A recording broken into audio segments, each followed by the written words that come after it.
is Mark Rivard. I just want to kind of introduce myself really quickly here.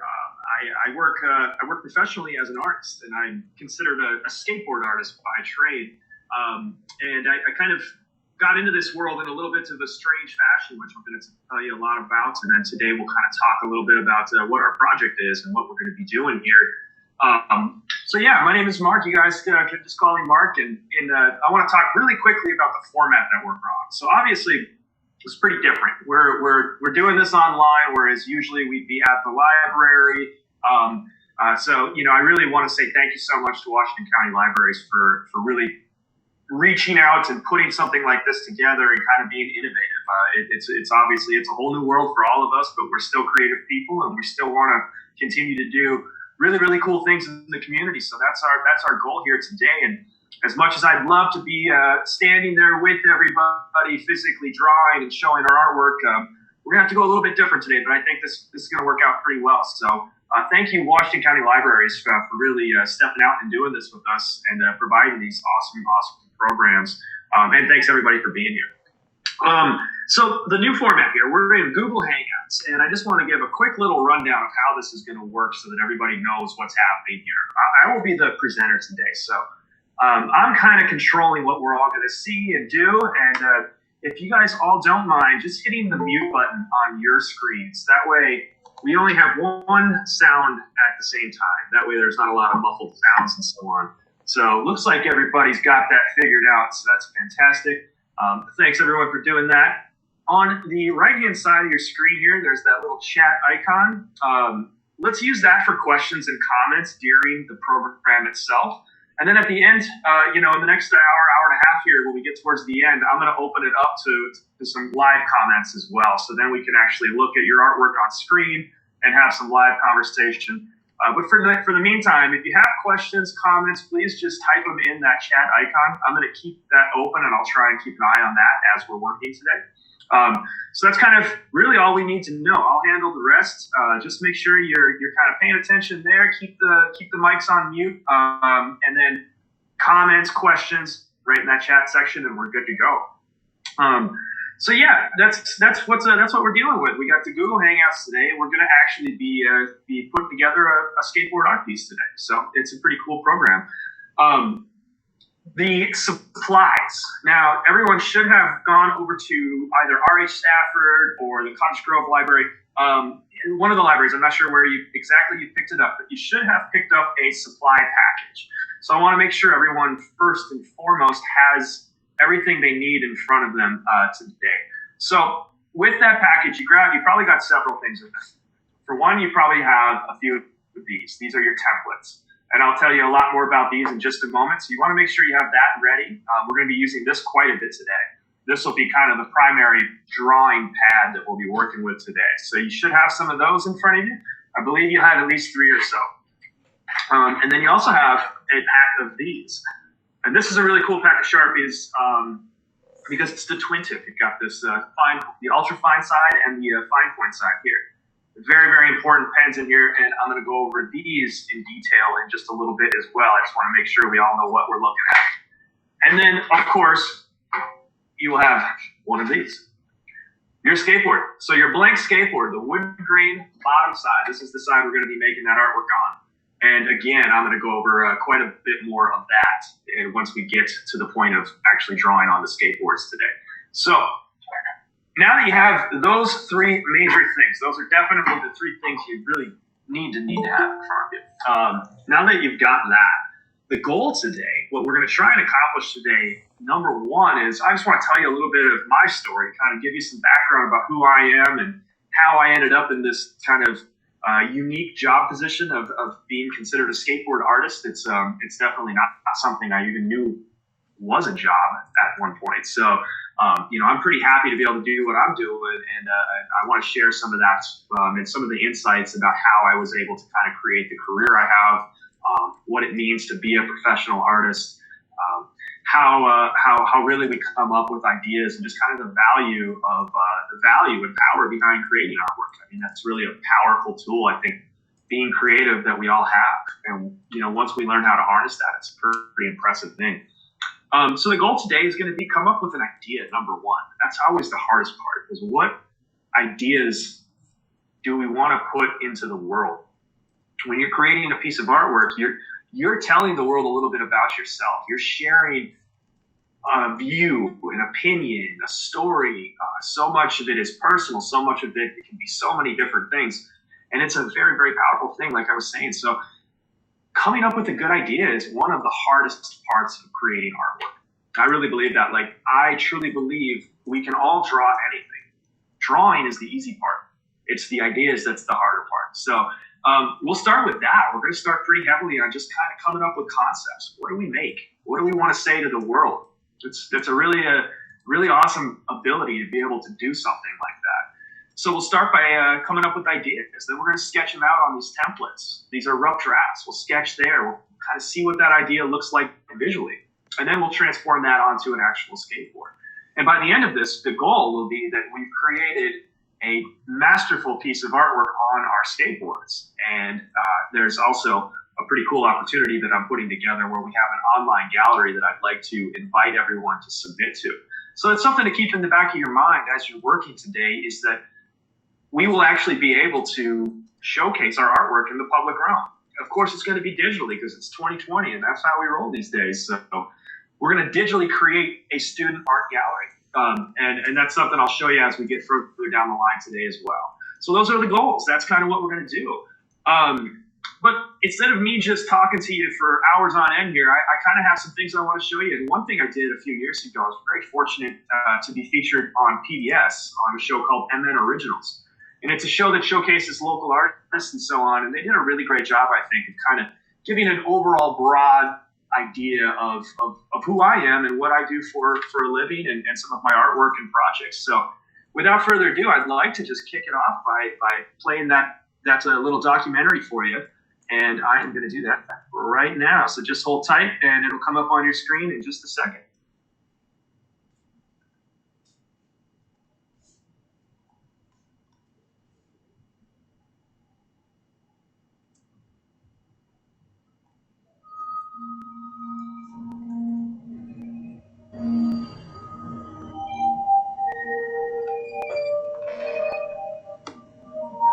My introduction into kind of the action sports world, skateboarding and skiing, was very young. Just as a kid, being able to ride my skateboard down the driveway and hit a ramp with a couple of bricks and a piece of wood was like thrilling.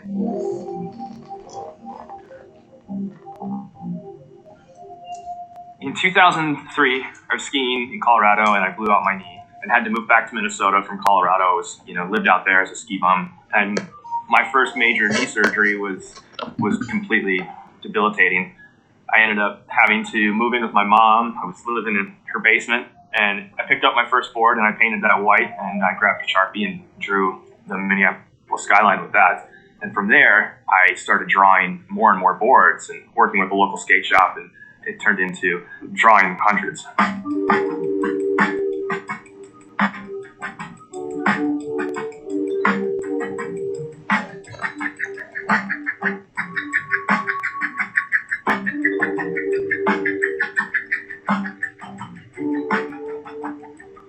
So this board is my very first skateboard from my injury when I was first initially laid up, and after surgery, this was the first board I drew.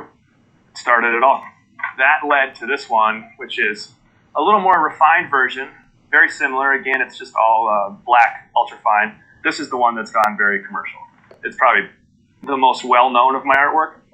I have actually probably 5 or 6 different versions of the Minneapolis skyline on a skateboard because I realized the first one wasn't exceptionally good. So I kept redrawing that until I kind of had it figured out. And then the ideas just kind of came from looking at skateboard companies and not necessarily looking at the team riders, but who were the artists and what were the graphics. It was just a flood of ideas.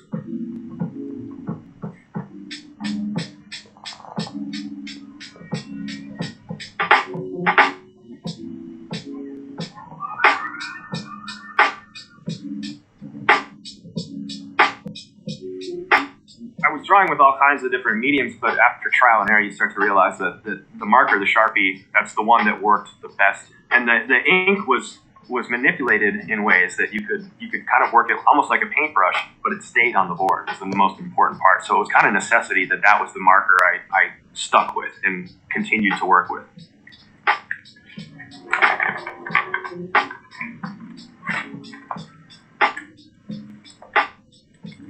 In 2007, Sharpie emailed me and said, we'd love to have a feature of you on our blog.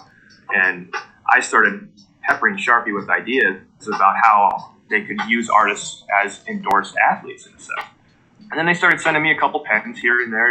Will you test this product out for us? Will you see what this one does? And I would give them feedback on the markers. And I learned a lot over the years about how to manipulate the pens and really work with them artistically. Then in 2009, they started the Sharpie Squad, and it was a handful of artists kind of worldwide that were sort of endorsed in a way. And then in 2011, I was asked to be part of the Starts with Sharpie ad campaign. The campaign was launched in the New York Times, so it was a big deal. It kind of went from like 0 to 60 in terms of an art career. The Sharpies, Mount Sharpie, it's been dubbed, when I was endorsed by Sharpie and I started doing the educational work, they were pretty thrilled with what that was doing and just how it was, just like how positive that type of thing was. And I think they really appreciated the direction I went after the ad campaign. Because of that campaign, I was suddenly had a ton of exposure. From that, I was able to get myself into all kinds of different scenarios. For educational purposes, we've got twin tips. During my year with them, like the big limited edition thing was the 80s Glam colorway. We've got metallics. Of course, the most important pen, the Sharpie Ultrafine. These are the detail makers. These ones the kids absolutely love because they're like big paintbrushes. I was getting asked to go into schools and come talk to kids, and I started working with a teacher in Woodbury, and we kind of created this curriculum, and I was teaching skateboard art at that point. All right, you guys, so my name is Mark Rivard. I'm a professional artist. I started off designing skateboards. My first piece of artwork was an illustration on a skateboard.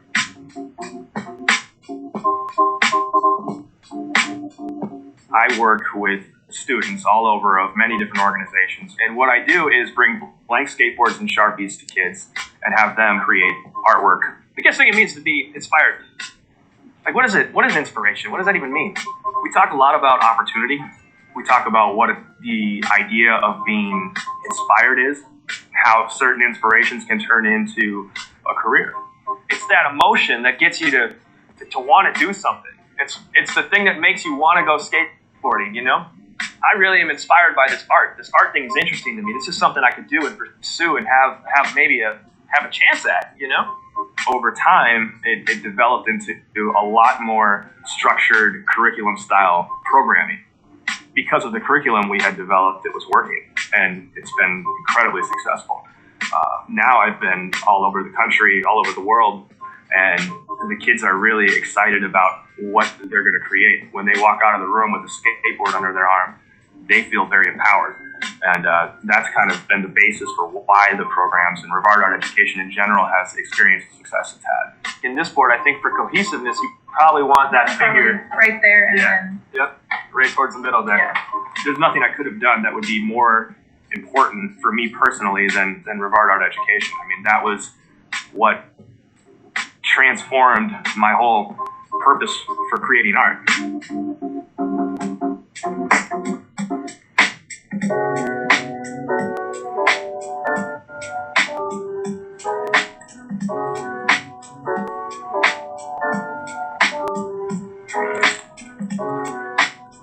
My own personal practice as an artist is always evolving. My fine art started in illustrations on skateboard, and then it kind of went into a little bit of painting. I started to kind of play around a little bit with canvases, and then I got my first nice camera. I started loving to shoot photos, and I wanted to kind of incorporate different mediums, so I do a lot of mixed media stuff. Then I started getting into oils. I started painting oils about a year and a half ago, and that's really kind of dominated a lot of my practice recently. The next show will be a really painting heavy, very abstract, a lot of layers and texture.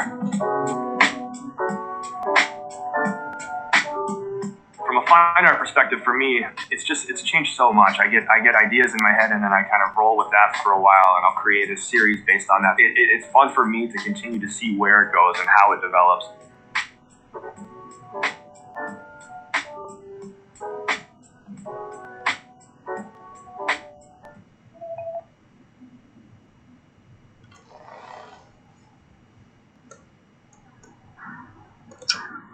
Okay, so yeah, that was Emin Originals, and that's kind of a synopsis of what I do and what I've created. But I kind of want to go back a little bit further than that, even, and tell you a little bit about how I first kind of started to engage with art in general. And I remember it being in third grade, believe it or not. I was in third grade here in Minnesota. I grew up here in the Twin Cities, and went on a field trip.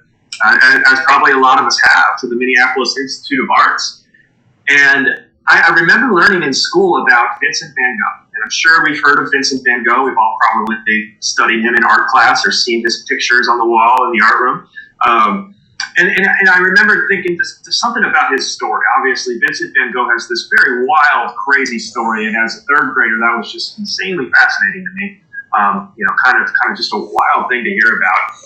And I remember seeing at the Minneapolis Institute of Arts the olive tree painting, one of Van Gogh's most famous paintings. It actually hangs all the time at the Minneapolis Institute of Arts, and I would definitely encourage everyone to go check that out. Something about it was just so powerful to me. I loved it. I loved not even particularly the style of art, but just the fact that it existed and that I could go and look at it and have kind of this interaction with the image. Felt like I was meeting Van Gogh in a weird way.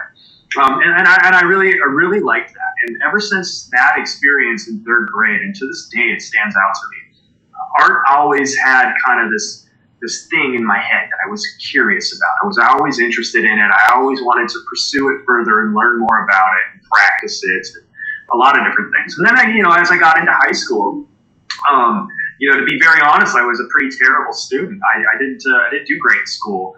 And it was art classes that really kind of helped boost my grades up. It was the easy A in drawing one or painting one or whatever that kind of helped me get through school. And I really gravitated towards the creative courses.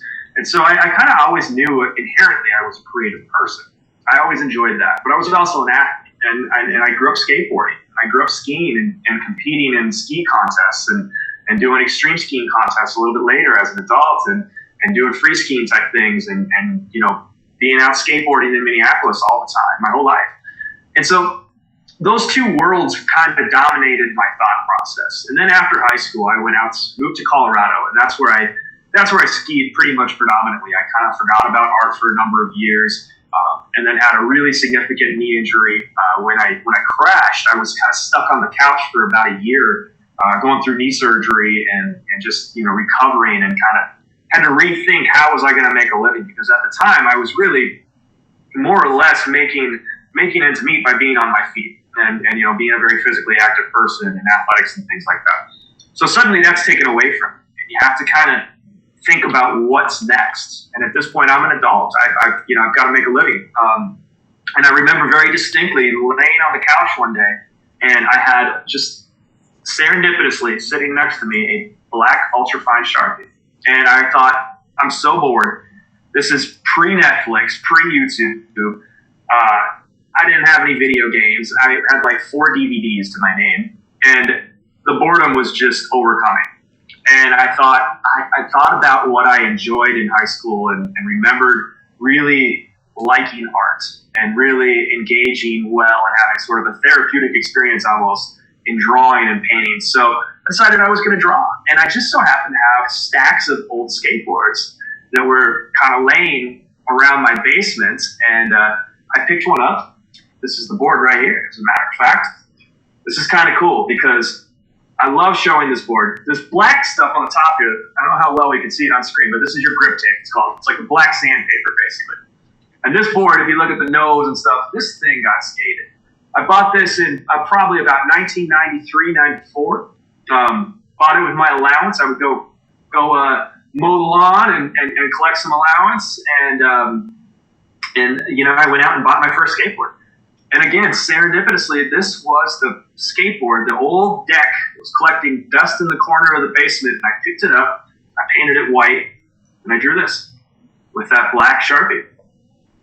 And I'm very, very happy that I still have this skateboard today, because obviously if I would have sold this, I'd be so bummed, because this is, from a possession standpoint, this is my prized possession. To be able to actually look back at my very first ever illustration on a skateboard, and, kind of the first drawing I did as an adult. Once I got out of high school, I put the pen down and never really thought much about art. So I made this, and obviously this is the Minneapolis skyline. And what was interesting about the Minneapolis skyline to me is, as a kid, growing up, skating in my driveway, I could see that skyline from a distance. I could climb up on my roof as a kid and look at this skyline. And to me, it looked like a mountain range in the distance. It was this visual image that was just very inspiring for some reason. And that's how I decided, and that's how I got to the point where I decided that's what I wanted to draw on the skateboard. It wasn't a super profound thing. I just loved the way it looked. I was always fascinated by seeing the buildings. Like when you drive into the city and you see that skyline in the distance, especially here in Minnesota where we don't have necessarily like beach vistas and huge rocky mountains in the background, to see that skyline was kind of the most interesting thing visually that I saw in the day. And so that always stood out to me. I've always been a fan of staring at the skyline. Even to this day, every city I visit, I look at the skyline and I kind of analyze the good angles and so on. So that's what I drew. And this is a very simple sketch. I'm going to see if I can steady this a little bit for you. Very simple sketch. It's just black Sharpie. Nothing to it, really. There's a lot. When I look back at this now, having drawn this in about 2003, I kind of laugh at it. I don't think it's definitely not particularly good at all. But I'm very proud of it. And I'm happy that was the first thing that I made, and obviously it worked out quite well with Sharpie. So that's kind of how I came up with my first idea. That was my first main inspiration for creating a piece of artwork. And once I did that, once I had made that first skateboard, very empowering. Something felt, it was like a shift in my attitude, my mentality. Suddenly I found some kind of new, interesting purpose. And I went from being really, really, really pretty down and out, having gone through some knee surgery and really hurt and not really able to do much, to motivated again. Suddenly I was really excited about something. And so I started drawing skateboards like crazy. I took all of the old skateboards in my basement that had just been broken and skated over the years, painted them all with this white acrylic paint, and just started drawing with this Sharpie right here. And eventually that led to selling the skateboards in a local skate shop and starting to realize that perhaps I could actually start a skateboard business based off of my artwork. Started doing art shows. And before I knew it, I was selling artwork and selling skateboards and creating, investors that were putting together an actual business with me. And it was really, really cool. It was very empowering. And it's all because of, coming up with something creatively and just taking the time to practice and learn how to do that. So yeah, that was my first skateboard. And the idea part of it is what I really want to drive at here. It's kind of like, how do we come up with a great idea to put out there into the world? Going back to that, what inspires us? What is it to you that's interesting enough that you would want to look at it on your wall every day for the rest of your life? And that's where we really start to drive home, what do we want to make? Sometimes it's super simple. Sometimes it's as silly as a banana peel. It's, it doesn't have to be the most elaborate thing. So I kind of want to show you a couple more of my boards. Going back to this banana peel idea. So finding inspiration. I got really inspired by cooking a few years ago. Really, really got into like food and learning about where our food comes from and how to cook sustainably and things like that. And of course, being an artist and just being a naturally creative person, I started looking at all of those ingredients and really seeing them as kind of beautiful. So I liked the way produce looked and things like that. And I started making a whole series based on food. It's one of my favorite boards. So simple. It's just a pineapple. Super basic. It's not like it's not this big elaborate concept. Yet the board itself, to me, I think looks fantastic. I love this skateboard. And so this is one of my favorite things. And to be really kind of show you, if I can show you a little bit of the detail here, I'm not sure how well we're going to be able to see that. This is all drawn with a black Sharpie, or just a Sharpie Ultrafine. Black and then a number of different colors kind of mixed together. So a little drawing technique tip here is that they're going to work a lot like paintbrushes. You can really kind of dial those in and blend them. I hope this is showing up well on the screen. If you want to see more of this, you can always go to the websites, doradthings.net, Mark Rivard Art, or markrivard.com. And you can get really high-def images on there if you want to see a little more up-close look at some of the skateboards. Obviously, if we were in person, you could all have a look at it, you could hold it and see it and really kind of examine some of the detail and so on in there. But we're doing the best we can here. So the idea was simple. I liked cooking. I started drawing food-based boards. This one, I think, is a really funny one, and I really enjoyed doing this one. Sometimes humor. I like to put a little bit of humor into things. You know, obviously, the banana peel is kind of humorous. It's a play on an Andy Warhol type of thing. This one I really enjoyed. I was making some bacon. Inspiration struck, and I drew the pig board, the ham. And it's super simple. Again, kind of taking some elements of design. I did a couple of different tones. As you can see, there's like a light pink, a light gray, a darker gray. Just kind of added a little bit of background element. It doesn't mean anything. It doesn't have to be this elaborate plan. But what it does is it kind of catches the eye a little bit. So you want to think about that too. You're building in layers as you draw a skateboard. You're starting with this background and you're setting these layers up, and eventually you're getting towards a lot more detail. So as we look at this pig here, the top one is kind of cool with the face and stuff. Hopefully you can see that. Again, this is an ultrafine Sharpie. Just ultrafine Sharpie is what's made all that. So yeah, you can do a lot with it. And conceptually, it doesn't have to be the most elaborate thing in the world. I mean, you could create a piece of artwork that tells your whole life story. Or you could go as simple as a pineapple. It's up to you. And there's always a story behind it. You know, I always say every great piece of artwork tells a story. Whenever we look at something as an audience, and we interact with a piece of artwork, whether that's a painting or a photograph or whatever, we're having a conversation with that piece. And that's a really powerful thing to be able to do. You get to, as you put artwork out there into the world, you're having constant conversations beyond yourself, beyond your own words. Pretty cool. It's a very, very powerful thing. So going back to those ideas again, sometimes it's super simple. My mother, for example, my mother does not love a lot of my artwork. And she wanted me to draw her some flowers. She wants something very simple, very basic. Just draw me some flowers. So I was being a little bit facetious one day. And I just made her the simplest, quickest flower, and she loves this board. So sometimes it's just something funny, you know? It doesn't even have to be super serious.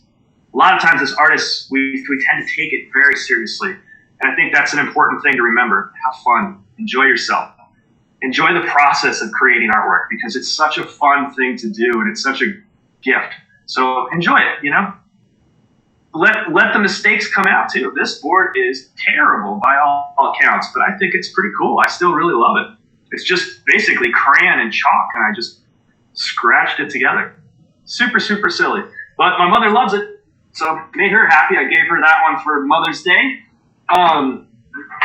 So as we're looking at ideas, number one, we're coming up with things we want to see and we want to show on our skateboards.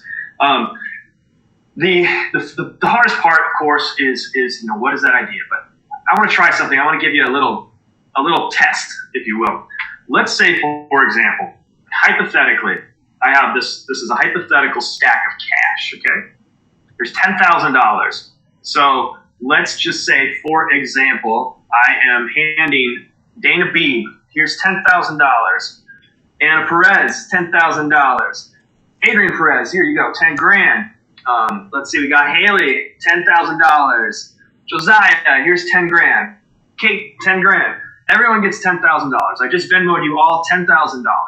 Just kidding, I didn't do that. But let's say, hypothetically, we have to spend $10,000 in a way that adds some value to our life. what would you spend 10 grand on? If you could spend $10,000 on anything today that adds value to your life, brings something more to the table for you, what would you do with it? And once we answer that question, we kind of have an idea of where maybe we want to go with our artwork. What would we draw once we have figured out what motivates us?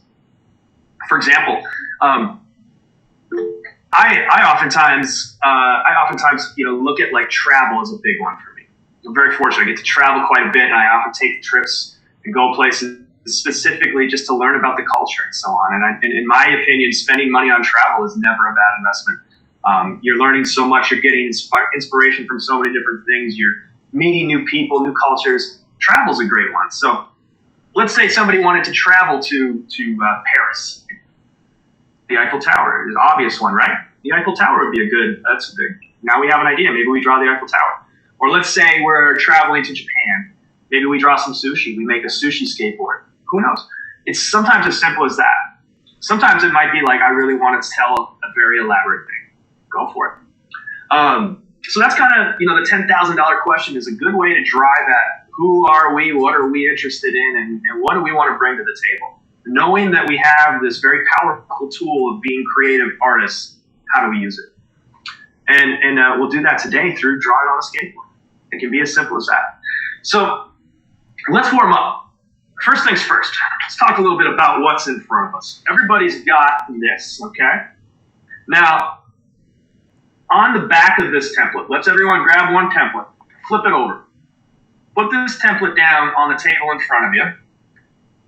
And then everybody grab this black ultrafine Sharpie, okay? So you should have in that pack, there'll be a black one, twin tip side. On the twin tip side, you're gonna have this ultrafine. That is the small, really detail-oriented pen, okay? So now everybody's got their ultrafine Sharpie. You've got your template flipped over to the back. And I'm gonna point my camera downward here so you can see this. All right, now, what we're going to do here is, when we're creating artwork, we oftentimes kind of want to exercise in a way. It's a lot like anything else. You have to kind of stretch your mind. You have to get your hand and your brain connected. So what I want to do right now is just kind of think about drawing in general.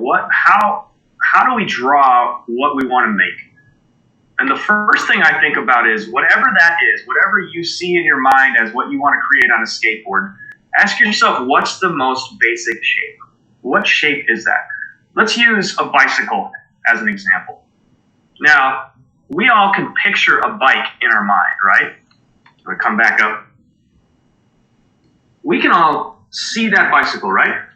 Two circles, a couple of triangles. That's the frame. Now, close your eyes and just envision a bike in your brain. You can see it.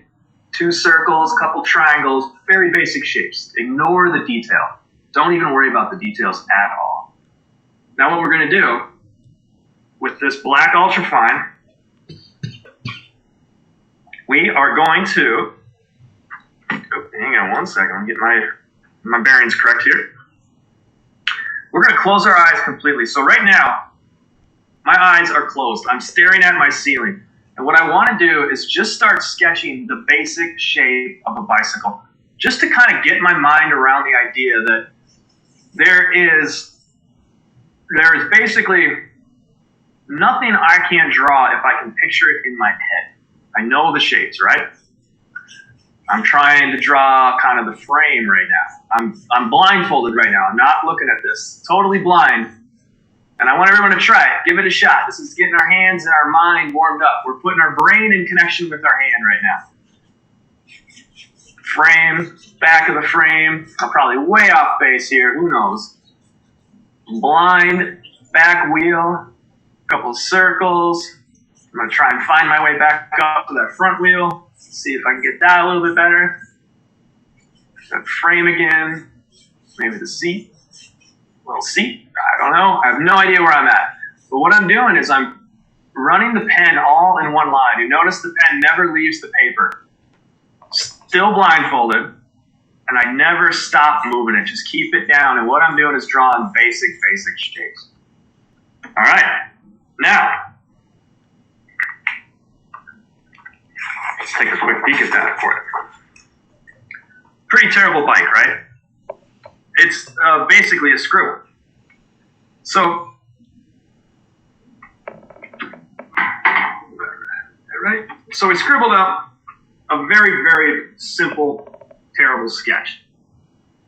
But this is actually pretty cool in my opinion. What you can do with this now is you have this outline and you have this kind of movement in the background. And now I could actually come through and draw this to the point where I could put this into a lot of detail. Even though it's totally off, the front wheel's way too high, the frame's not too bad actually, that's not terrible. Back wheel seems like it's relatively in place. I can mold and manipulate that through layers. So that's something we want to think about. As you start your concept, as you start figuring out what you want to draw on your skateboard here, remember that it can be as simple as starting with the basic shape. Let the details build themselves. A lot of times people will start and they get very frustrated because the first few lines, they're not seeing the detail come through. Details take time. They take a lot of time. You have to really kind of build into that. So try that out. Try that blindfold trick. For a few minutes, just sit there and sketch out a bicycle or take an item, maybe it's a car, maybe it's a pineapple, whatever it is. And just blindfold yourself and just sketch it. Keep the pen on the paper, go quick, and just draw the basic shape. Picture it in your mind and draw what you're seeing. And that's a great way to start. That's a really, really kind of a powerful little exercise that I like to do. Honestly, every morning I'll sit down and just really quickly sketch. Very quickly, I'm just flying through pieces of paper, just sketching very, very quickly. So going back to that a little bit, that's your template. I'm going to tell you a little bit further about this. You should have a few of these in front of you. And these are really, really awesome because they are kind of designed in a specific way. For one, I started to realize as I was drawing on skateboards early on that skateboards get expensive. And I was making mistakes like crazy. And this is important because we're all going to make mistakes. There's not one single skateboard I've ever done in my life where I didn't make a million mistakes on it. And what I started to realize is as I was coming up with concepts and burning through skateboards relatively quickly was that I should probably use paper first. This is your rough draft. That's what we're doing here. We can really just hammer through these, make them as loose and as fun as possible. This is just a way for us to see what that image is going to look like in the shape of the skateboard. Now, there's a lot of really cool technical things about this particular piece of paper. It's designed in a way that's really helpful for when you do want to start to transition to the actual skateboard itself. For instance, you're going to notice these small little, really light gray dots. Those are the bolt holes on your skateboard. So those are very important. They act as a map for how and where your artwork then translates to the skateboard. This is actually 1/3 the size of the skateboard you have. So mathematically, we could take this grid system on the side and actually mathematically learn how to multiply the size of our artwork when we do put it on the skateboard. So there's a lot of pretty interesting things that are happening here. And the reason for this is skateboards are obviously a very unique shape. Something totally different about a skateboard than an 8.5 by 11 piece of printer paper or sketchbook or that 16 by 20 canvas you probably messed with at school. So, very important. We're going to start here, come up with concepts, and just sketch those out. So that's what we're working on right now. As I'm talking, I want everyone to kind of dig into the materials and start to kind of work through that a little bit. Now, I do want to kind of talk a little bit about what those materials look like in front of you. So we went over that template. Now let's talk a little bit about these Sharpies. This is the pack you have. Now, this is really cool because twin tip side, obviously you have that ultra fine and you have that fine point side. Now I want to show you one pen that is extremely important. This color, everyone's got one of these. This is a very, very important colorway. It's that light blue. You got that fine point side there, ultra fine side. Now, inevitably, everyone is going to ask, I need a pencil. I want to start with a pencil. This is your pencil right here. This light blue Sharpie barely shows up on a skateboard. But what's good about that is when you start to sketch, you can kind of sketch lightly with this and create the outline first. before you go in with a black Sharpie or a darker tone, because this is really helping you kind of map where that's going to go on the skateboard itself. So very, very, very important tool right here. This one is awesome. This is your pencil. And I'll show you more of that once we get on the actual skateboards themselves. But definitely hold on to that pen there. And then, of course, the ultrafine Sharpie. And we've talked about this one a little bit, but this is definitely where those details come from. Now, as you're building color, just kind of a color theory to think about, I like to start light, especially with Sharpies. When Sharpies are drawing on a skateboard, I'll start light and go to dark. It's a lot easier to darken something up than it is to lighten something up once you've started with a permanent marker, right? So think about that as you're drawing too. What are the lighter tones? Let's draw those first. And then we add darker tones, layer on top of layer. And then you get to that point where that last pen is that black ultrafine that's adding those last fine little details to it. Okay, so shapes and layers, that's really, really important. That's an awesome, awesome little technique to have. And again, it's a total layer process. I want to show you this board here really quick as well. This is a board I've been working on just recently. Of course, going back to commercial art, for me, the Minneapolis skyline is a big seller. As a professional artist, I need to sell artwork to make a living. So I draw a lot of these Minneapolis skylines. And this one is in the very, very infant stages of the drawing itself. And you know what's cool about that? I have this to show you as well. That first skyline, you may have seen this. That first skyline I showed you, that very first skateboard, eventually I started drawing a bunch of skylines. I got really into that, and I knew that kind of my audience liked seeing the skyline board itself. And sometimes, I listen to the audience, not always, but I enjoy drawing the skyline, and the skyline sold like crazy. So this one is one that I did probably about 5 or 6 skylines later. I ended up making this one, Minneapolis skyline. Obviously, we've got the cherry and the spoon here from the Walker Art Center. Probably a lot of us have seen that. You may have even seen this image. This image has been on, I've sold probably 5,000 of these skateboards at this point. The image itself is on mugs, glasses, t-shirts. This board hangs at US Bank Stadium. It's been everywhere. It's all over the airport and so on. So this is what I call a very commercially successful illustration. One simple illustration. I drew the original back in 2004, and to this day, it is August 2020, and this thing still sells like crazy. I still am able to kind of make a living off this one simple drawing. So art's pretty cool like that. I never in a million years would have thought that would ever be a possibility. That said, I continue to keep drawing that skyline. And this is really awesome. This photograph right here, I took this in probably about 99, 2000. Minneapolis skyline over 35W bridge. This is a very old 35 millimeter photograph. Long before a lot of you were probably born, we took pictures with film, and we had to bring them to a store to see what the results were. It was pretty crazy times. You wouldn't believe it. So I actually got this photo. I love this photo, and I used to travel with this picture, and I would hang it, in my apartments in Colorado and so on when I'd get homesick and think about the city. And so this is kind of the base model picture that I have drawn the majority of my Minneapolis skylines off of. And this is the same photo I'm still using right now for this board. Let's see if I can get that presented a little better. So skylines are interesting because a lot of people look at it and think there's no way I could draw that. It's too much detail. It's too much detail.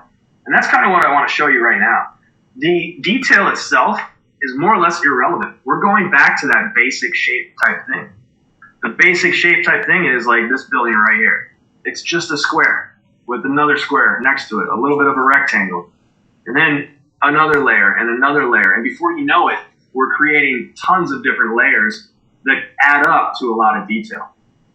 So again, that goes back to that kind of that frustration sometimes that maybe something isn't coming out quite as well as we want it to right off the bat. Give it time. Let it develop. Let it layer. So let's start working on those templates. And I want to tell you a little bit more about a few more of my boards, but there's a better way of doing it than just having me yapping at the camera here. So I'm going to show you another video, and I created a series of, I'm working on a series of videos on my YouTube channel, Rad Art. If you want to check that out, feel free. This video I'll show you next is about one of my the first board that I ever reproduced for commercial use. It's called the Breckenridge board. I lived in Breckenridge, Colorado. And it's awesome. I love this skateboard. And I'm going to show you a little series I'm working on called Stories of the Board, where I talk about the history and the technique and what went into each one of those pieces of artwork. So I'm going to show you that one right now, and please don't judge me too hard on this. I am not a videographer. I'm very new to the world of YouTube and all that. But as we're working, feel free right now while we're doing this to start sketching on those templates. And I definitely want to see a few of those as we're working. I can kind of give you some feedback and so on. But right now I'm going to show you the Stories of the Board, Volume 3, I believe this is. And this is the Breck board.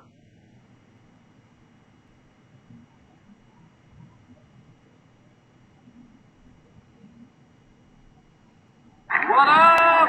Welcome to Stories of the Board, volume number 3. Alright, so Stories of the Board, volume number 3. Today I wanted to talk about a skateboard that is near and dear to my heart. It is really important to me because it's the first skateboard that I ever had reproduced and manufactured. And I owe that a lot of that to a guy named Larry. What up, Larry? Larry helped me out as my first investor, so to speak, way back in the day. It's an important lesson with that one because Larry and I met because I was a bartender at the time, and I was able to get to know various people throughout my career because of bartending. This idea of networking really helped me throughout my entire career as an artist. Like, for some reason, being behind a bar was always the best way to find clients, to make new connections, to do all kinds of really cool things. So without further ado, Breckenridge. This is Breckenridge, the mountain that I lived in town. I lived for about 9 years. Early on in my sort of, before it was a career as an artist. This board right here is all black and white, obviously. It was done with an ultra-fine Sharpie, just one black ultra-fine Sharpie. And this board actually took me a considerably long amount of time. I don't know how heavy on the details we can get, but every individual tree was drawn, and this is a print, so this doesn't really hold well to the full amount of detail in this skateboard.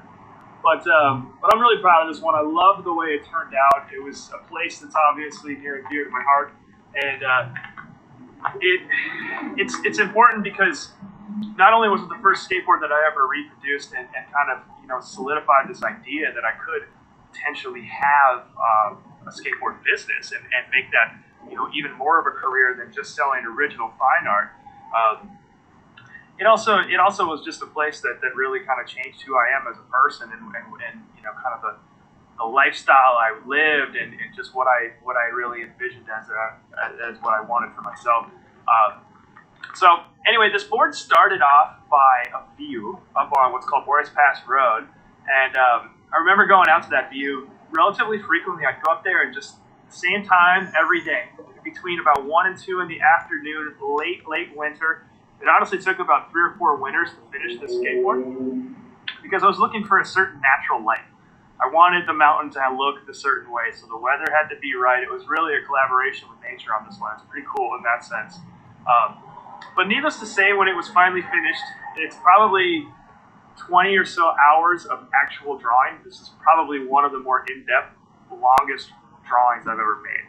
20 or so probably hours where pen's actually on the board, the Sharpie is down, the marker is moving. It took forever, and I'm really glad it did. I think it turned out pretty cool, and it's a nice rendition of the Breckenridge mountainscape. So needless to say, many years later, it was hanging at a bar that I was working at, Steak and Rib. It's no longer there, but love those people. Hello, everybody from Steak and Rib. And this gentleman, Larry, comes in and he says, "Where do you sell that?" And I said, "Well, it's just kind of a one-off, and I don't really sell it anywhere."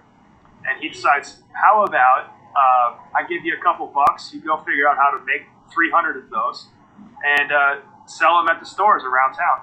And so Larry was, my first investor. He really got me started. We came up with a deal. He was He was obviously very brave. He entrusted me with a few $1,000s and said, "Go get it.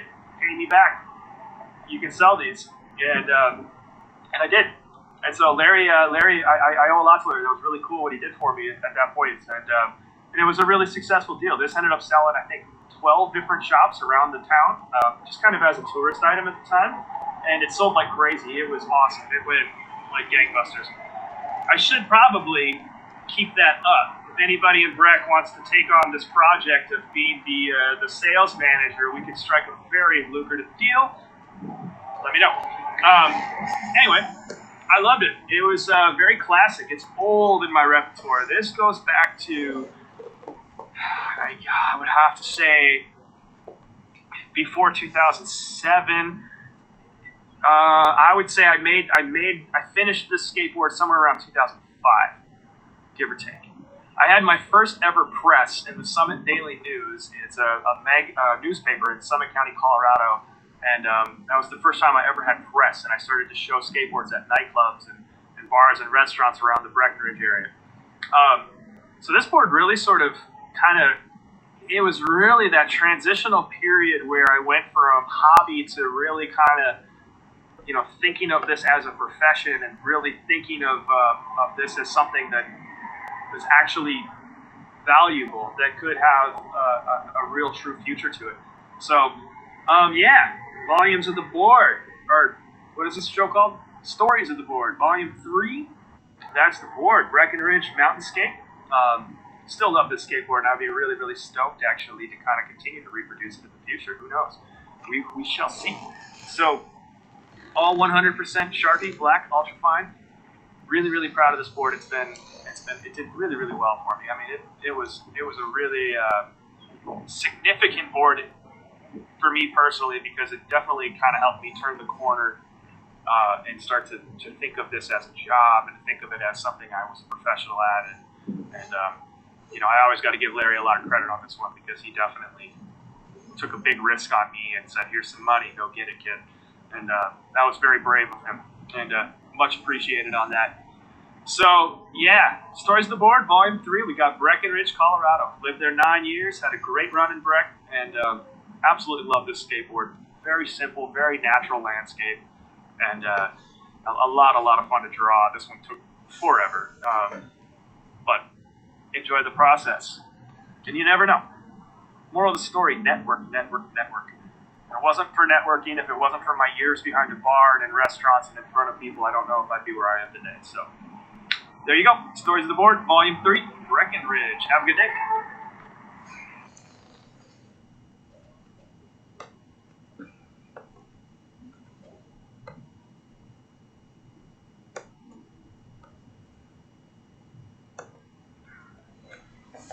All right, so that's kind of a little video series I've been working on where I just tell the stories of the board. So if you want to check out a few more of those, they are up on my YouTube channel, or at doradthings.com. You can kind of link into a lot of that stuff there. So also on there's a series that I'm kind of beginning to create as well called Skateboard Art Basics. So the first 2 episodes are up, and they go through a little bit different process than what we're doing here, the process of actually starting to skateboard with a white background. So if you're curious about that, you can always look at that as well. And I'm working on putting more of those together. Clearly, I don't know how to edit, so it's a one-take process until I get a little bit better at the whole digital world. So working on all that. But the big takeaway, I think, that I want to kind of go back to in terms of that video there. And again, right now, I hope everyone's working on those templates. So let's see some concepts here. The takeaway I want to kind of go back to on that is opportunity. That's a word that I think about all the time as an artist and as an entrepreneur, as a business owner, is being able to notice when opportunity comes your way. And for me, I think the most obvious opportunity I ever had in my life was Sharpie. Sharpie was an amazing story, and I'd love to kind of tell you that story a little bit further here. Obviously, meeting this gentleman, Larry, was great for me. He was kind of my first investor, and that was an opportunity. It was taking a relationship and making the most of it, understanding and sort of exploiting opportunities as they come your way, not in a negative way, in a way that is generating value, of course. So Sharpie was interesting. In 2007, I got a phone call from a marketing person at Sharpie. And they said, we would like to do an interview with you. We want to feature you on our website, on our blog. Now, at this time, blogs are a big deal. It's 2007. I had like maybe a MySpace page. There was no Facebook, Instagram, didn't exist yet, you know. None of that stuff was really happening yet. So to get exposure on a blog like Sharpie's was a pretty big deal for me. Exposure is big. As an artist, as a creative person, you want as many people to learn about your art as possible. You want to be in as many galleries, as much press, as all of that stuff. And the beautiful thing about the time we're in today is you all have the opportunity at your fingertips with your social media and so on to really put your artwork out there to the world in a way that a lot of people never had the chance to do. So it's pretty cool. So in 2007, to get interviewed on a blog as large as Sharpie's, obviously Sharpie's a huge company, #1 permanent marker manufacturer in the world. I was excited. I was very, very excited. I thought that's going to be amazing. So I went for it. And I got an email address from this woman that worked in the marketing department there. And my wheels started spinning. I started thinking, man, I would love to be sponsored by Sharpie, just like somebody gets sponsored by a skateboard brand for being a professional skateboarder. Just like LeBron James is sponsored by Nike. Just like Shaun White is sponsored by Red Bull. So I pitched this concept to them, and they kept sending me pens and saying, hey, try this out, let us know what you think. And they would hire me to do little odd jobs here and there. I would go and draw skateboards at a conference for Sharpie or something, and let them know feedback, what I liked about the pens. And I just constantly kept them updated on what I was working on. For some reason, I knew in the back of my mind there was a valuable partnership there. And so it really turned a corner for me in 2011 when I was asked to become part of the Starts with Sharpie ad campaign. They built an entire ad campaign in 2011 that was based on 4 different artists' stories that were sort of inspirational in nature, that all sort of utilized the Sharpie marker to kind of create careers for themselves. And I was very, very fortunate to be asked to be part of that campaign.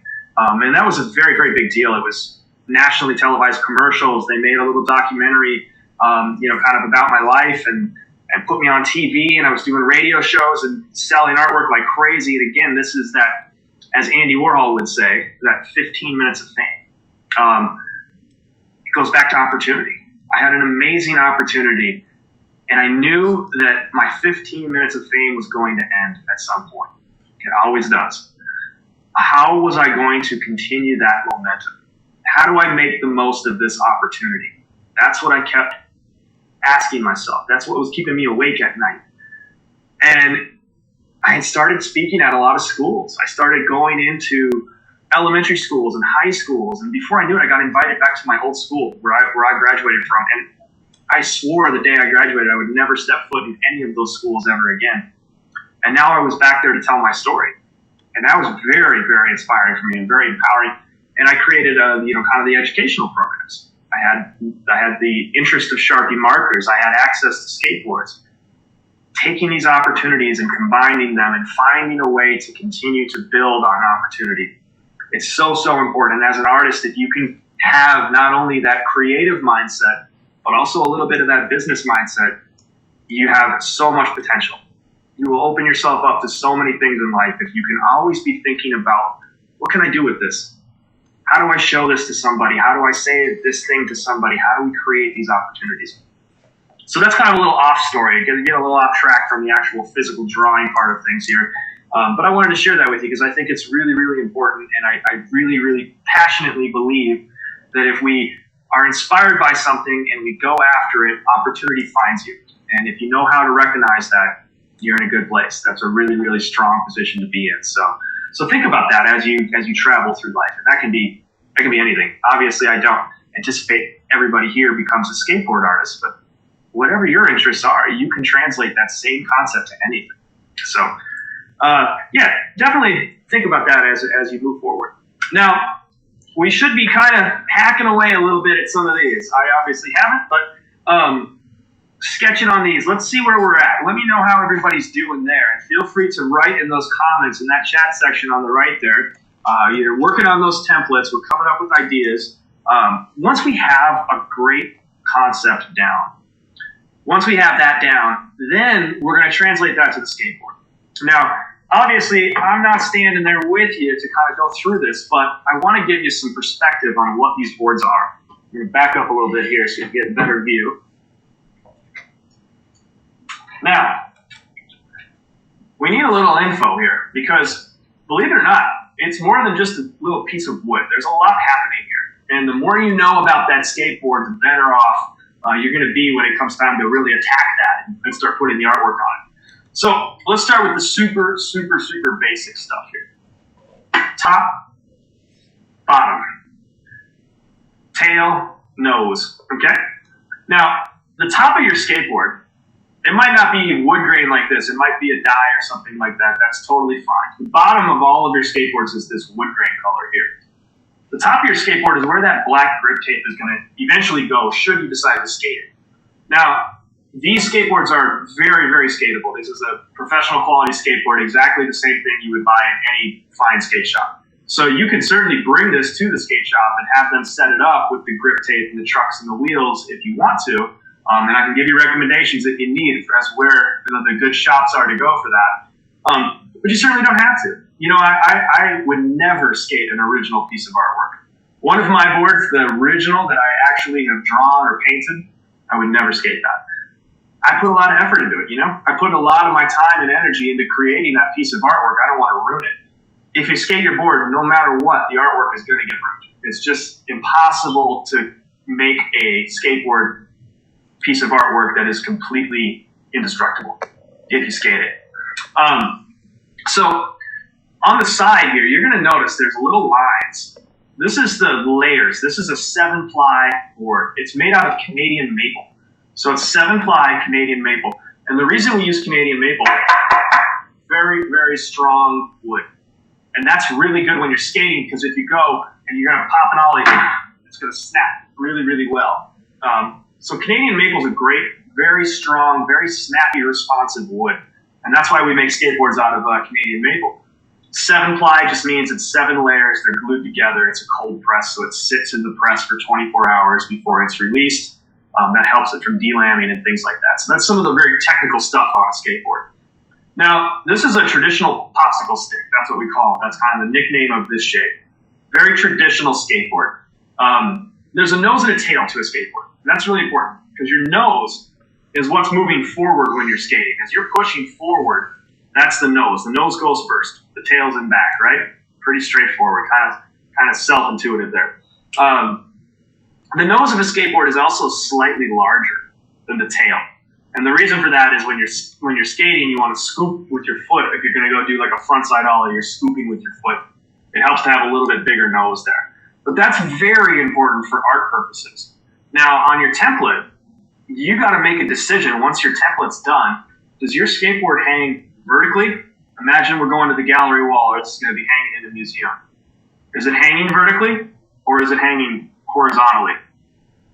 So this is really important to determine because if you want your skateboard to hang vertically like this, you need to make sure the nose points up.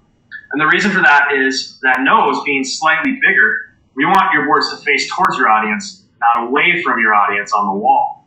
So the nose is up, the tail is down. The way that we can tell, not only by just looking a little bit, let's see if we can see it here, slightly larger. I can tell just by looking at it, this is the nose. But also on the top of our skateboards here, you're going to see it. There's a little number. Somewhere on your board, there's a little impression. This one says 8.0. So I read it like this, 8.0. And the way that I'm reading it also tells me nose up, tail down. Okay? Very, very important. Is your artwork vertical or horizontal? Vertical, nose up. So make sure you identify that before you start on the skateboard itself. Now, a little bit more about this board. I know it's kind of a lot here, but those little bolt holes, we have those small little dots. That's very important because that kind of helps map how much larger you're going to draw on the skateboard itself. Now, that template being 1/3 the size of the skateboard, common mistake I see is someone will start to draw on the skateboard itself, and then they start to realize, oh, I drew it the same size as the template. You have to expand it. Make sure, multiply that thing, make it bigger. Think about how much larger it's got to be on the skateboard itself, and then look at it spatially. Well, what does it look like? How does your image fit? Are you using negative space well? Negative space is the area that's not drawn or painted. That's also a very important part of the piece of artwork. This banana behind me, I love all of the big white area, that big negative space. I like to leave a lot of negative space in my artwork because it draws the eye to the important stuff. So think about all of that as you're kind of starting. And then the most important thing starting a skateboard is when you have your idea done, you've got your concept done, think about what you're going to do on that skateboard. You know what you're making. First things first, just take a big deep breath. Huge deep breath. Slow yourself down. Slow your mind down. Start to think very deliberately about the lines you're going to draw on that skateboard. It's very, very important because we get really excited. It's fun. It's super fun. And it's super exciting to get that skateboard and go like crazy. But just take a deep breath, slow down. Be very deliberate with what you're making. Now I want to go back, I'm going to pull up here a little bit further. I want to go back a little bit to the board itself. And I want to show you a few things here. So I am going to move the camera down, and I'm actually going to draw on this skateboard, show you a couple things. So now, you see all this little scribble here. Again, we're going back to this blue Sharpie. This is the light blue Sharpie. See how that barely shows up on our skateboard? It's barely there. We barely see that color. That is so good because eventually what we'll do is, let's say right here I'm going to draw a super generic bicycle. There we go. That's a terrible bicycle, right? You can't even see it. Now, coming back then, I can literally remap that with the black Sharpie. And that's really, really important because then I'm kind of able to look at my original creation and whatever. Terrible, terrible scribbles, of course, here, but you get the idea. So this pen is very, very important. Start with this ultrafine side right here. This is your pencil. That is barely going to show up on this board. And that's awesome because you can sketch your whole piece of artwork with this first, and no one is, you're barely going to be able to see it. Great, great, great, great tool to have. Now, another thing that's kind of interesting with the Sharpies themselves is, let me find a good pen for this one. I'm going to use this orange color here. So when you need to fill in a big chunk of space, let's say this whole space needs to get colored in, this whole square here. When you need to fill that in, a lot of people are going to press really, really hard. And you see this kind of streaky look that you're going to get there? Here's a little tip. The Sharpie works so much better when you're just barely putting any pressure. Watch, I'm going to let the pen just literally rest on the skateboard. This pen is not doing, I have no pressure down. Drawing very slow and deliberate, and I'm going to get so much better color out of that. See how that works? I put no pressure. It's literally resting on the top of my hand. And see the difference between this streaky part here and that like really full, complete part there. So that's another little tip too. Very, very light, no pressure at all. And you're going to get a lot more rich color out of that pen. Okay? So that's kind of some of the things to think about as we start the skateboard itself. So when you're going to get that skateboard and as you're about to start the pencil side, start with this guy. Now here's another little crazy trick that I want to show you. Let's say, for example, I'm gonna fill in a whole space here really quickly. I'm just scribbling. I'm just making just really generic lines just to show you some stuff here, just scribbles. Okay, so this is a black Sharpie. It's a permanent marker. Now, I always talk about we can't erase permanent marker. I don't like to erase anything. I don't even own an eraser. Anytime I make a mistake, I work through it. I find a way to figure out how to work through that mistake. But if you really do find yourself in a jam and it's your only skateboard, you got one shot to do this, I'm going to show you one super secret trick. Don't tell anybody. This is just between us. This pen right here can save your day. An Expo, just like you have on the whiteboard there, your whiteboard Expo marker, okay? So if you really, really screw up, last resort, absolute last resort, take your Expo marker. I like to use black just because it leaves a cleaner look. Last resort, a little bit of Expo marker. Let's say this is all a big mistake right here. Draw a small bit right over the top. Press really hard with a paper towel. Have your paper towel ready in your hands. Expo, paper towel. Don't let it dry. Don't let it dry. Put a little bit down. Really hard. And we're going to get rid of that whole thing.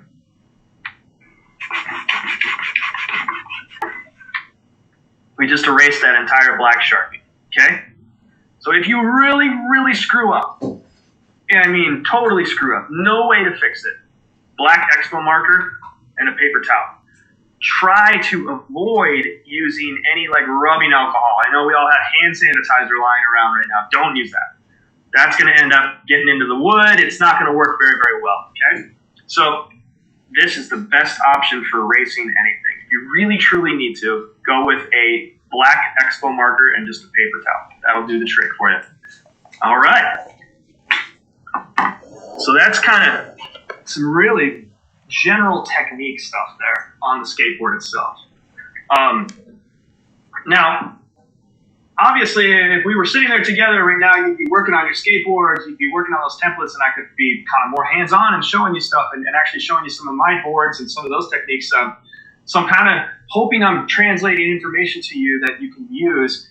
And if you need to in the future, you can always go to my websites and just email me through the contact section there, and I can definitely help you out. I will be happy to give you techniques, take a look at some of your photos of the boards, tell me what you're working on, and I'll give you some feedback and maybe some pointers and so on. I would love to be able to do that. So that is always an option. You can always find me on Instagram or Facebook or whatever. Rivard Art on Facebook. The Do Rad Things on Instagram is the great place to kind of do that. So the final product is finally all said and done. Actually, I'm going to use, let me pull one of these guys up here.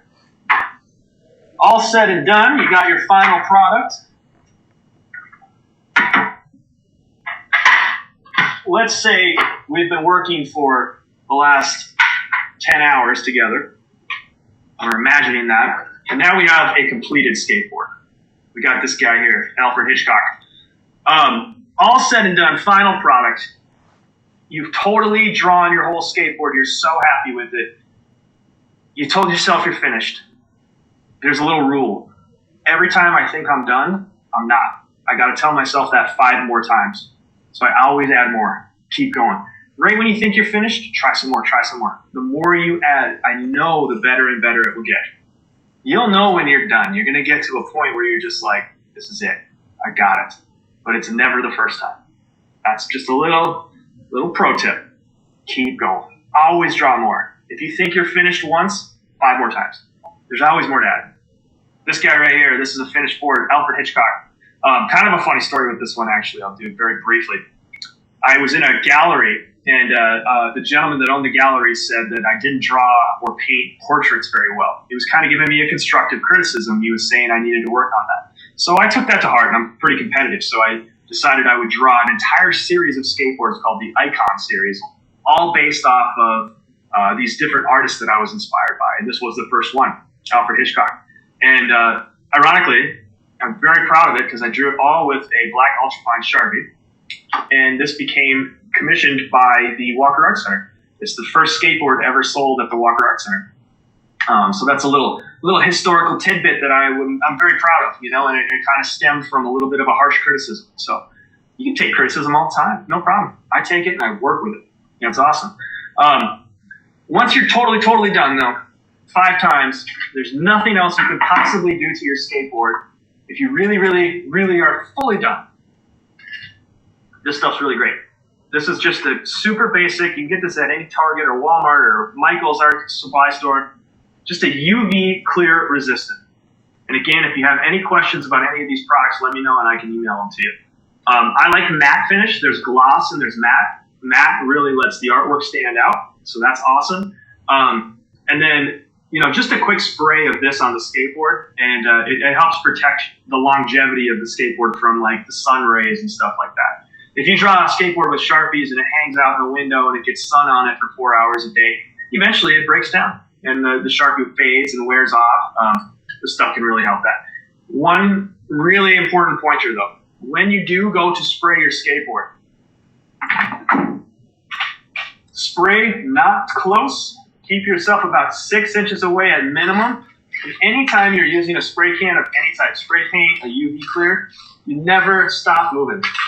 And keep it far, far away and do a thin, thin layer. Don't pool it. This stuff will chemical react with your Sharpie and your artwork will just bleed right off the skateboard. So keep it at a distance and do a few layers really light, always moving your hand. All right. So then once you have that done, your board is sprayed, you're feeling good, you got a finished product. I'd love to invite everybody to showcase their skateboards on the new virtual gallery. Also in your package, I hope that everybody received one of these. This is my little gift. It's the banana. It's obviously Andy Warhol, one of my favorite artists, is kind of a play on his iconic album cover for the Velvet Underground. On the back side of this, though, you have this little poster. This is my direct email. If you really are, if you're interested and you have your board finished, take a good photograph of it, a nice JPEG of that, and I can put it up in the gallery. So I'm going to show you that gallery really quickly here and tell you a little bit about how that's going to work. So my direct email is on all of those cards, and you can now submit to the student gallery here online. And every time someone sends me a submission to this, I'll post it, and you have a space you can send your family and friends to show your artwork off. So these are two of my old students, and I had them give me just kind of some small examples to kick it off. Jenna and her sister Jessica Barthel. They were students of mine at Perpich Art School. And so their piece is here. It's called At the Lake, is this first one here by Jenna. And she gave me a little artist description here. So this is just her little artist statement. So if you want to send me a photo of your board, the title, the name of the artist, your artist description here, and maybe the organization, Washington County Library, that we worked with. I will gladly post all of these. And once we get a bunch of them, this gallery could be hundreds and hundreds of skateboards long. And then it's a cool place for you to kind of look at some of the other people's boards as well. So that is an option, and I definitely encourage everybody to submit to that because I think it's a great way to kind of show off the boards and build a little bit of a skateboard art community in that sense. So I'm running out of time here. I've got still probably so much I would love to tell you. Yeah, UV spray, the submission to the skateboards there. My email is on here. Please feel free to contact me anytime if you have questions on anything. But I wanted to take the last kind of couple minutes here and offer a little Q&A. If anybody has questions, please feel free to ask now, and I'll try and answer any questions, comments. If you want to show some artwork, feel free to open those mics up. Now we can unmute and let me know. So I'm going to look at some of the questions in the chat right now. Haley, I like that comment there. That's awesome. The hidden meanings and things like that, I have a lot of that. There's a lot of that in my artwork as well. Recommendations for good skate shops. So that's a great question. Let's see. Over on the east side of town over there, there's a big board shop called The House. It's off of Little Canada Road in I-35. So The House Board Shop, they know what's up over there. They're familiar with myself and my work. You can bring your skateboard there. They'll know exactly what to do. The House is a good shop. Up in Anoka, Paneski's, that's the very first store that ever bought me or ever allowed me to sell skateboards and my first real client. Ironically, Dan Paneski, the owner of that skate shop up in Anoka, is my high school ski coach. So when I got hurt, he said, why don't you sell some of your boards here? He was really generous in helping me out with that. And that's where I sold my very first skateboard ever, was at Paneski skate shop up in Anoka. So that's a great one. Here in the Minneapolis area, Cal Surf is my favorite. Long time, 30-year local skate shop. I always recommend support the local skate shops if you can. The Zoomies and things like that at the mall, those are great. But the little mom and pop shops, that's where the heart and soul of skateboarding's at. And I definitely recommend those. So Paneski's, Cal Surf, those are my two favorites by far. So And if you need a recommendation to any of those, let me know. I can definitely give you all the information you would need. If you bring one of my boards in there that you've completed, they'll know exactly what to do. They're all very familiar with these programs and have gripped and set up a lot of these skateboards. So, end up getting other boards outside of this class. Can we still send pictures of those? Absolutely, yeah. Yeah, it's a student art gallery. You can send anything you want. If you have a piece of artwork that you want me to put up there, I'm down. Absolutely. Let's show it off. Let's show the world. I did another design during this session, so I'm probably going to end up getting another board to do that with. Excellent. Yes, by all means. Yeah, and if you're looking for other boards, Wet Paint Art Supplies is an art supply store on Grand Avenue in St. Paul. I sell my boards to them. They provide skateboards and programs as well. So you can always go there if you want to get extra boards, or you can always just contact me. Absolutely. And, really pay attention to the libraries. These are great programs that are offered through the library. I really, I can't thank Washington County Libraries enough for that.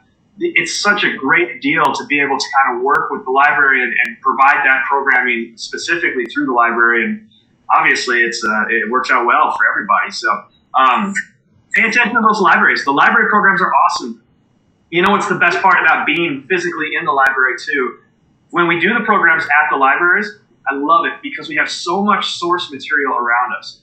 We can go right into the library and look at photos and reference photos and all of the ideas we talk about, where it's such a rich experience to be there and to be able to just go right to the library, find that book, look at that source material, and have that at your fingertips. So I definitely recommend supporting the library programs on that side of things as well. That's always a great option. But absolutely, you can get more boards from me, Wet Paint. Definitely pay attention to what the libraries are booking. There's a lot of different library programs. Hopefully we'll be out of this COVID mess sooner than later, and we can actually do things face-to-face again, which would be awesome. In the future... Thank you for all of this. Thank you for all of this. I had never thought myself to be much of an artist when it came to drawing, but this board design I did because I was just going to leave the hill as a black silhouette, but then if I added the paint drips, it kind of reminded me that this is what got me to practice my art. Yeah. And I'm getting more confident, so thank you. That's awesome. Awesome. Very cool, Haley. I love hearing that. Absolutely fantastic. Does anybody else have any questions, or anybody want to show one of the templates or what you're working on, or did anyone start a skateboard yet?